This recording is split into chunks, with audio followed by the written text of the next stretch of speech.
So the bishop accepted me, God willing, thank you, Bishop Silveus. Come in, and you have to come in here before you enter and get an interview with the rector. So we fly up, me and 4 other diocesan brothers in my diocese, we all fly up, we come on, I think it was Easter or Divine Mercy Sunday, and we say, we want to go to Mass. So we go to Mass, local church down here. And as I was praying, and God says to me, what are you asking for? It's like, hold on, you called me, I didn't call you. But it was a way for him to check with me. It's like, he doesn't just say, come follow me, and you're following him just because you want to follow him. He wants to make sure that you're doing it out of love and not doing it out of obligation. My path to here, becoming here and discerning, was I got involved in our, when I was in high school, in our youth ministry program. We had a great youth minister. Before I just basically gone to Mass, it was just a thing to do, something to check off every week. And this guy really brought Christ alive. He meant so much to me. It was a personal relationship. So we had a fantastic youth group. And so I got to work with them. We went out and started working with different parishes. Long story short, we were working with just a bunch of kids, and I really enjoyed it. I did that through high school and into college. And then when I got out of college and started working, I kind of slowly began to drift away from the faith. Wasn't doing anything particularly bad. It was just I stopped praying, stopped going to church because I was hanging out with guys from work that didn't necessarily have a faith. And so after a considerable amount of time goes by, well, the youth minister I worked with ended up dying, and it was like a big wake-up call to me. And one of the reasons was I always kind of felt that I was called to priesthood. And every time I felt that way, I'd be like, no, God, I've got other plans. I want to get married. I want to have this career. At the time, I wanted to be a doctor. So I said, no, I just don't want to do it. And then after he passed away, it got me thinking again about the priesthood. I still felt that calling. So it was actually a very, very quick turnaround. I think at the time I first spoke with Father Cade, and then it was only a matter of maybe 3 months or so before I was here. But everything just happened so quick. Yeah, I remember that. But I remember when I was thinking about it, and there's always going to be some apprehension. I mean, it is a big change. And I remember talking with Father Wayne at St. Mary's in Dedham, and he kind of put it perfectly. He goes, you don't go to seminary just to become a priest, you go there to discern. And that always struck with me, and it took the pressure off. It's like I want to go there to grow closer to God, find out if this is what he's calling me to do. And just, it was like an invitation God was saying, just put all that baggage ahead, take it off your shoulders and just go and just trust me.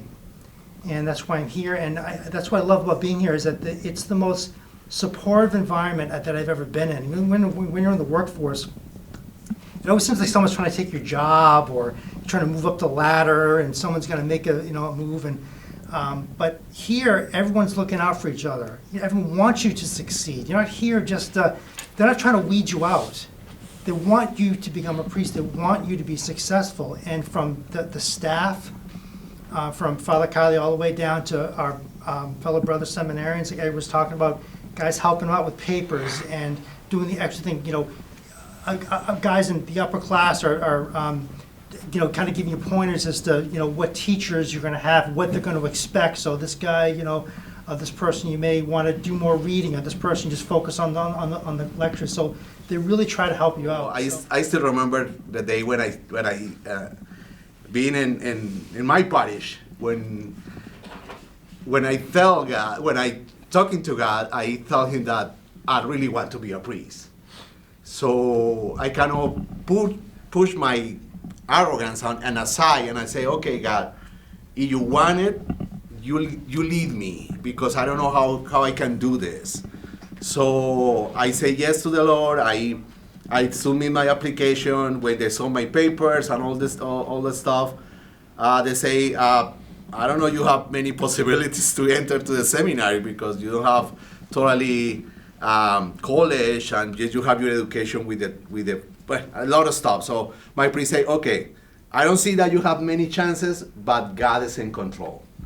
So I apply, and thanks be to the Lord that I get accepted over here in this seminary. This is my second year, and I'm really, really glad to be here for many, many different things, but two things in particular. This morning I was walking from breakfast, going to my room, and I noticed how this seminary is so multicultural.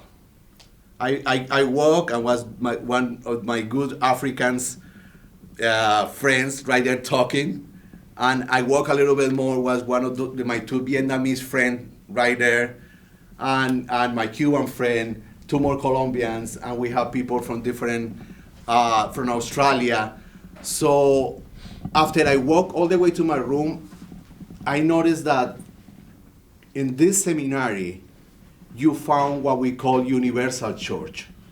Not just because we have people from different nationalities, because we have people from different backgrounds, and we have people from different dioceses, that every single of us brings something to this seminary and make it enrich.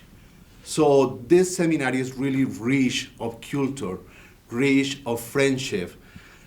In my case, with my limitation, I found support. I say Peter, and I can't tell him because I call it my jefe. With my limited English, he always go on my papers, check it out, help me out. Jim, he just sent me message through my door, with corrections. So I always found support in this seminary. The other big thing, and I'm ending, is when I came to the seminary in the beginning, I noticed that this seminary treat you as an adult, and they always expect for you to act as an adult. I never feel in this seminary in 2 years that they have to tell me anything.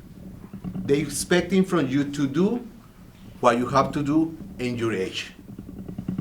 If you act that way, you are okay. So it's good to feel that way. The food is wonderful. I love the food. So I just want to just share that little thing about myself. It's a really privilege to be over here.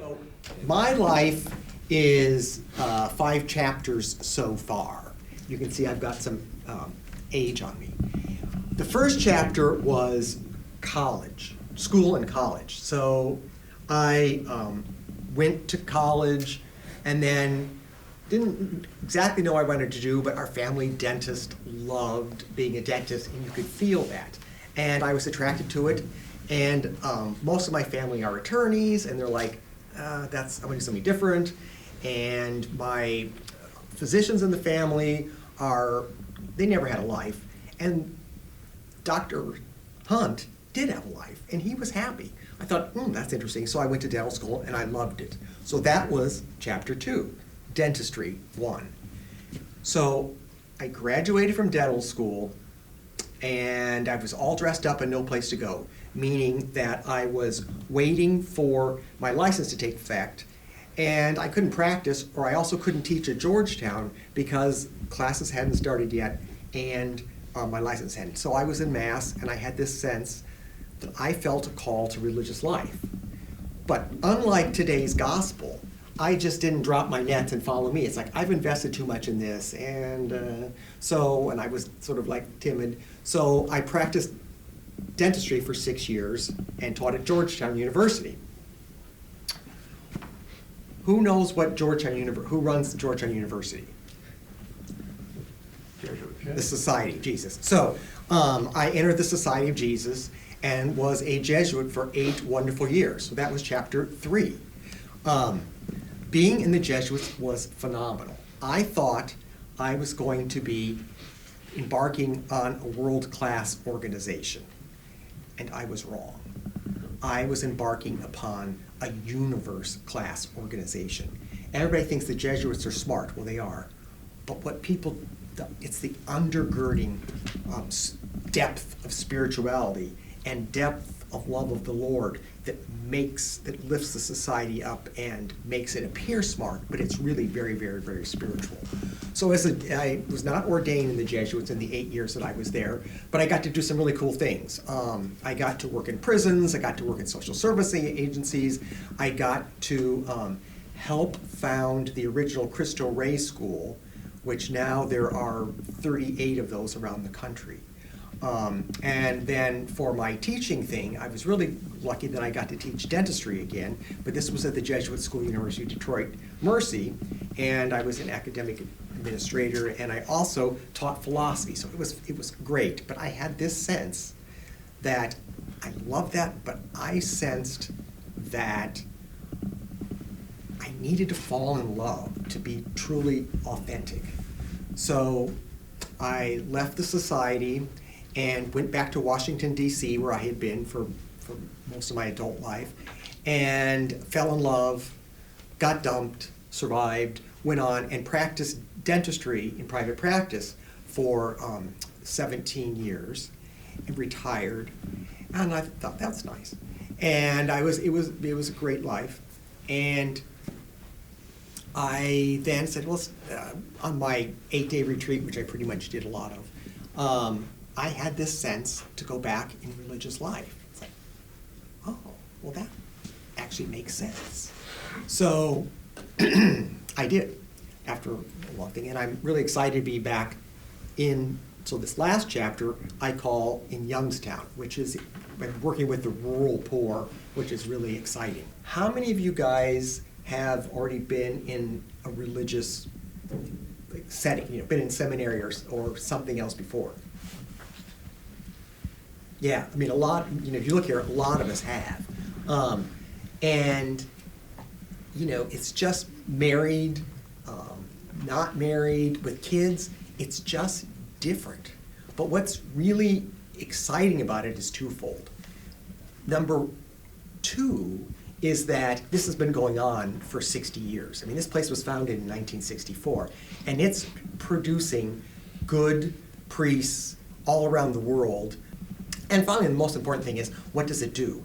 It really makes you grow closer to the Lord and fall in love with Him more and know Him more and fall in love with Him more. And it's a cycle that you can really see it if you watch the guys go through the process. That it's His love for us is alive and active. So.